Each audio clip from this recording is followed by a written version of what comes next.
없어지고 Selamat datang di Memoir TV. Kali ini kita akan membahas film-film terbaik Korea yang diangkat dari kisah nyata.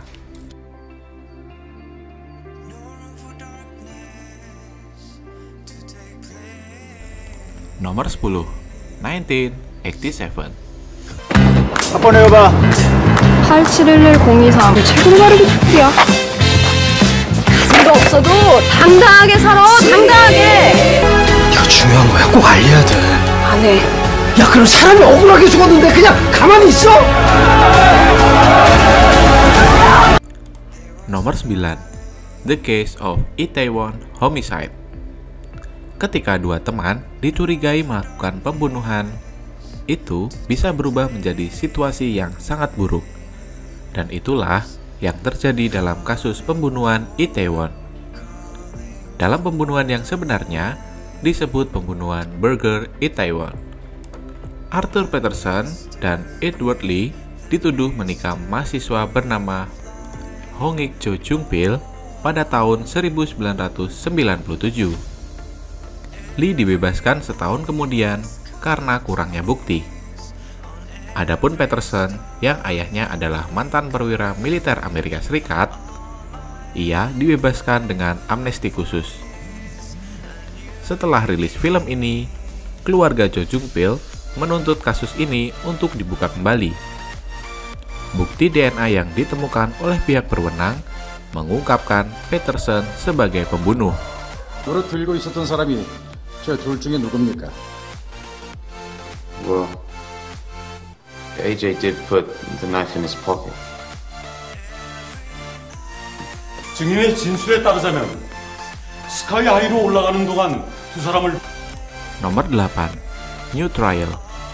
Film ini diangkat dari kisah nyata sebuah kasus yang kontroversial di lingkup hukum, di mana kasus tersebut merupakan sebuah kasus cacat hukum mengenai pembunuhan terhadap sopir taksi yang terjadi pada tahun 2000. Akhirnya, seorang remaja berusia 15 tahun dipaksa untuk mengakui pembunuhan tersebut dan terpaksa dipenjara.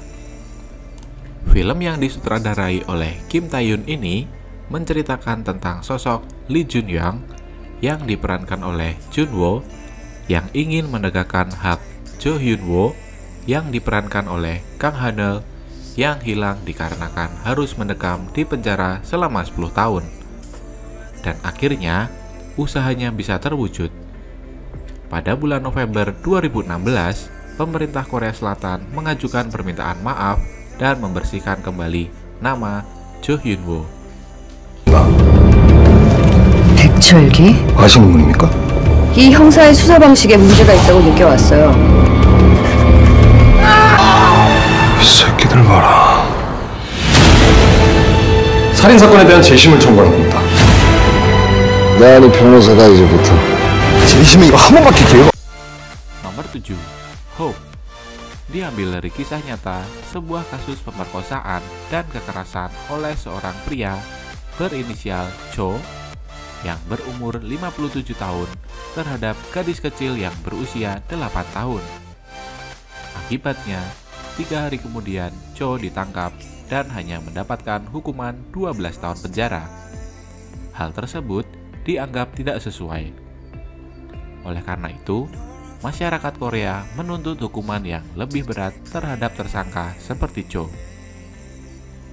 Di film ini, sang korban menerima pelecehan dan kekerasan oleh pria tua yang sedang mabuk. Akibatnya, ia menjadi trauma dan menolak untuk bertemu pria dewasa, termasuk dengan ayahnya sendiri. 아가 그 끔찍한 일 다시 떠올리다니. 그게 안 키우는 아빠가 할 일이야. 몸의 치료랑 같이 마음의 치료도 필요한데. Nomor 6, A Taxi Driver. Menceritakan tentang kediktatoran militer yang terjadi pada 18-27 Mei 1980 di Gwangju, Korea Selatan. Pada waktu itu, mahasiswa dan warga Gwangju melakukan aksi protes kepada pemerintah. Namun, dengan kejam mereka dibantai habis-habisan oleh para tentara. Setidaknya kurang lebih 600 orang tewas dalam kejadian tersebut.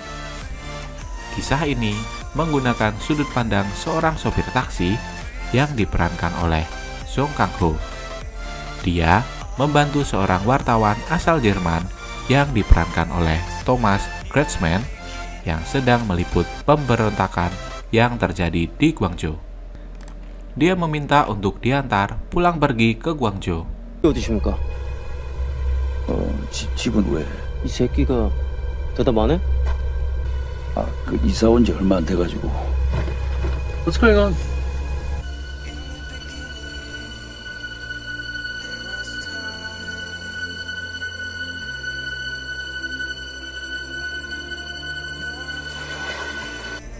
Nomor 5.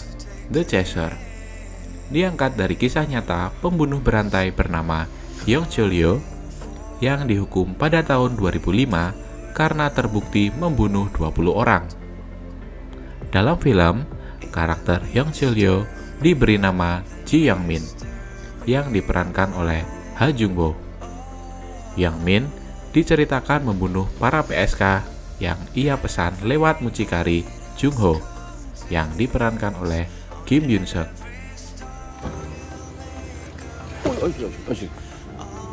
내가 잘못했는데 내가 처리해 드려야죠. 됐다고요.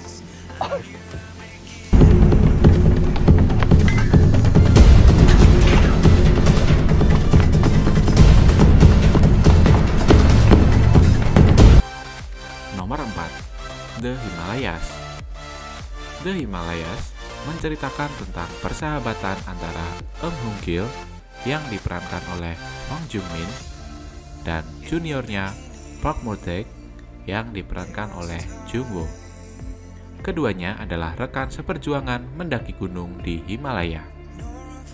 Suatu hari, Hong-gil harus mengubur hidup-hidup keinginannya mendaki gunung karena cedera kaki.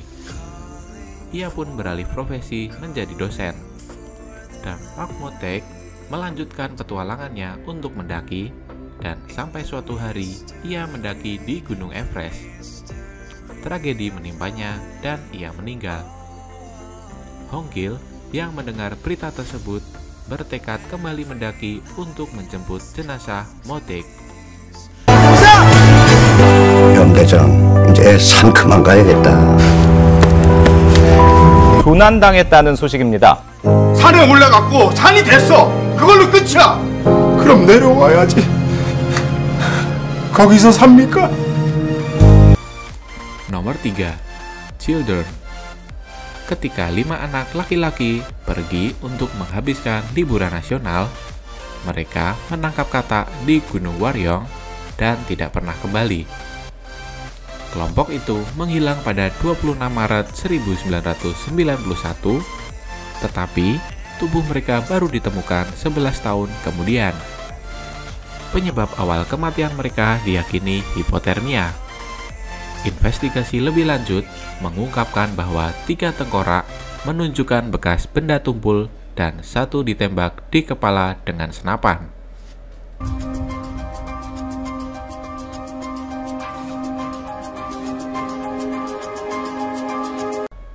Nomor 2. Silence. Film yang rilis tahun 2011 ini didasarkan pada novel karya Gong Ji-young. Novel tersebut terinspirasi oleh peristiwa di sekolah Gwangju Inhwa untuk para tunarungu, di mana para siswa mengalami pelecehan seksual oleh staf sekolah selama 5 tahun di awal tahun 2000-an. Para guru dibebaskan dengan hukuman yang ringan.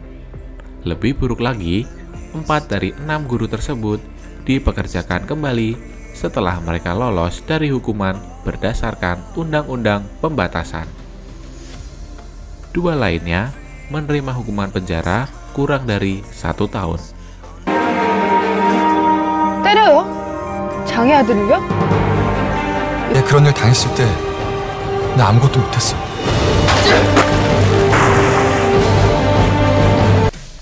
Nomor 1. Memories of Murder. Diangkat dari kisah pembunuhan berantai pertama di Korea Selatan yang terjadi tahun 1986 dan 1991 yang berlokasi di Hwaseong, Gyeonggi.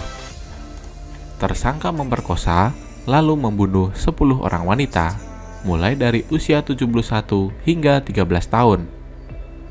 Kisah pembunuhan ini sulit ditebak karena para wanita yang dibunuh tidak memiliki satu kesamaan. Hanya satu hal yang menandakan bahwa mereka dibunuh oleh orang yang sama, yakni ada lilitan pakaian korban di setiap mayat yang ditemukan.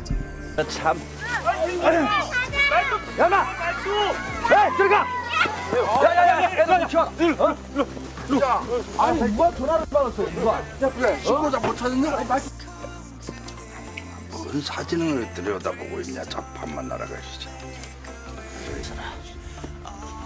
백강호 그거 어떻게 생겼더라?